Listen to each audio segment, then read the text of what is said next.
सुप्रभात बच्चों, आज हम आपकी पाठ्य पुस्तक हिंदी के पाठ 16 का अध्ययन करेंगे, जिसका शीर्षक है कहानी लेखन। तो चलिए पाठ को पढ़ते हैं और कहानी लेखन का अभ्यास करते हैं और जानते हैं किस प्रकार से कहानियों को लिखा जाता है। पाठ को शुरू करते हैं। पाठ 16 कहानी लेखन। कहानी गद्य साहित्य की एक ऐसी लोकप्रिय विधा है जिसे बच्चे, बूढ़े, स्त्री, पुरुष आदि सभी वर्ग के लोग बड़े चाव से पढ़ते और सुनते हैं। यह मनोरंजन के साथ साथ शिक्षा भी प्रदान करती है। तो बच्चों, हमारे जीवन में कहानियों का बहुत ही महत्वपूर्ण स्थान होता है। हम सभी बच्चों को भी कहानी सुनना बहुत पसंद होता है। साथ ही साथ बड़े लोग भी होते हैं जिन्हें कहानी सुनना अच्छा लगता है, कहानियों को पढ़ना अच्छा लगता है। तो ये हमें हमारा मनोरंजन तो करती है, हमारा मन तो बहलाती है, साथ ही साथ एक हमें अच्छी सी शिक्षा भी प्रदान करती है। तो कहानी लिखते समय निम्न बातों का ध्यान रखना चाहिए। जब हम पढ़ते तो है ही, लेकिन कई बार हमारा मन होता है हम कहानी लिखे। तो कहानी लिखते समय हमें कुछ बातों का ध्यान रखना होता है। वो है, कहानी मनोरंजन एवं शिक्षाप्रद होनी चाहिए, कि उसके द्वारा दूसरों का मनोरंजन भी और शिक्षा भी मिले। कहानी का शीर्षक छोटा होना चाहिए, यानी कि कहानी का जो नाम है वो छोटा सा हो। कहानी में वाक्य छोटे छोटे होने चाहिए। हम वाक्यों को भी, मतलब कहानी लिखते समय हम जिन वाक्यों का प्रयोग करें वो छोटे छोटे ले। हम कहानी की भाषा सरल, स्पष्ट एवं रोचक होनी चाहिए। इस प्रकार की भाषा का प्रयोग करें कि उसमें सरलता हो और वो आसानी से सभी को समझ में आ जाए, उसमें लोगों की रुचि बने। कहानी में सभी घटनाएं क्रम अनुसार लिखनी चाहिए और कहानी में सबसे जरूरी बात तो क्रमबद्धता है, यानी कि सारी बातें क्रम अनुसार चले। यानी कि जो बात हमें बाद में बतानी है वो हम शुरू में ही बता दें, तो इससे मजा नहीं आएगा कहानी में। चलिए अब कुछ कहानियों को पढ़ते हैं और फिर आपको कहानी लेखन का कार्य करना है। पहली कहानी है हमारी मगरमच्छ और बंदर। नदी के किनारे जामुन का एक वृक्ष था, उस पर एक बंदर रहता था तथा नदी में एक मगरमच्छ अपनी पत्नी के साथ रहता था। एक दिन बंदर और मगरमच्छ की आपस में मित्रता हो गई। तो कहानी किसकी है? नदी के किनारे एक जामुन का पेड़ है, उसके पास ही बंदर और मगरमच्छ रहते हैं। बंदर जामुन के पेड़ पर रहता है और मगरमच्छ पानी में अपनी पत्नी के साथ रहता है। दोनों में दोस्ती हो जाती है, बहुत अच्छी वाली। अब बंदर प्रतिदिन अपने मित्र मगरमच्छ को मीठे मीठे जामुन खाने को देता। मगरमच्छ भी शौक से जामुन खाता और कुछ जामुन अपनी पत्नी के लिए भी ले जाता था। जामुन देता था बंदर रोज खाने के लिए मीठे मीठे, मगरमच्छ खाता और पत्नी के लिए भी ले जाता।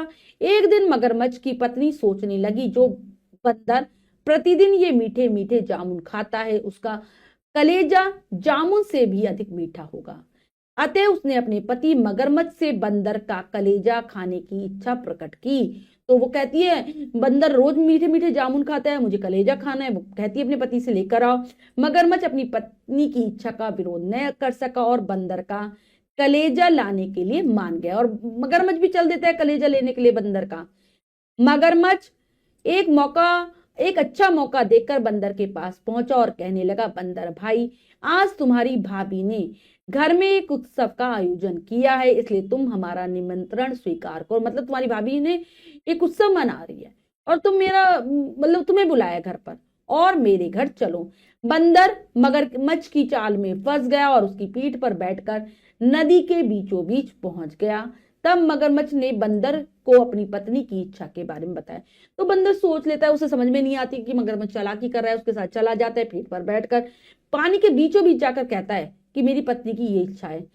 मगरमच्छ की बात सुनकर बंदर ने धैर्य और बुद्धिमानी से काम लिया और मगरमच्छ से कहा। तो जो बंदर था बच्चों, वो डरा नहीं, उसने अपनी बुद्धि का प्रयोग किया और कहा, क्या कहा? मित्र, तुमने यह बात मुझे पहले क्यों नहीं बताई? मैं अपना कलेजा तो जामुन के वृक्ष पर ही रखाया हूं, तुमने क्यों नहीं बताया? मैं तो वहीं छोड़ गया जामुन के पेड़ पर। इसलिए तुम मेरे साथ वापस वहीं किनारे चलो, ताकि मैं जामुन के वृक्ष पर से अपना कलेजा ले लूं और भाभी को भेंट स्वरूप दे सकूं। तो ने कहा कि तुम मेरे साथ वापस चलो, मैं कलेजा ले लूंगा और भाभी को दे दूंगा। मगरमच्छ भी क्या करता है? मगरमच्छ ने बंदर की बात पर विश्वास कर लिया और उसे नदी किनारे ले आया। नदी किनारे पहुंचकर बंदर झट से वृक्ष पर चढ़ गया और मगरमच्छ से बोला, मूर्ख मगरमच्छ। वो तो जैसे ही किनारे आता है बंदर क्या करता है? पेड़ पर चढ़ जाता है और कहता है, मूर्ख बेवकूफ मगरमच्छ, भला कोई अपना कलेजा वृक्ष पर रखता है? तुम धोखेबाज हो, इसलिए आज से हमारी मित्रता समाप्त हो गई। तुमने मुझे धोखा दिया, आज से हम दोस्त नहीं रहेंगे। यह सुनकर मगरमच्छ अपना सा मुंह लेकर वहां से चला गया। तो मगरमच्छ वापस चला जाता है। तो इससे कहानी से जो हमें शिक्षा मिल रही है वो है बच्चों, विपत्ति में घबराने के स्थान पर धैर्य और बुद्धि से काम लेकर विपत्ति से बाहर निकलने का प्रयत्न करना चाहिए।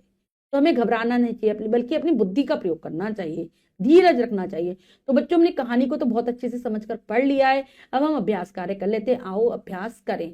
तो यहाँ पर क्या है, दिए गए संकेतों के आधार पर कहानी लिखने का अभ्यास कीजिए। तो यहाँ पर कुछ संकेत दिए गए जिनके आधार पर आपको कहानी की रचना करनी है, कहानी लिखनी है। कार्य आपको स्वयं करना है अपनी अभ्यास पुस्तिका में। एक बार मैं संकेत पढ़ देती हूँ।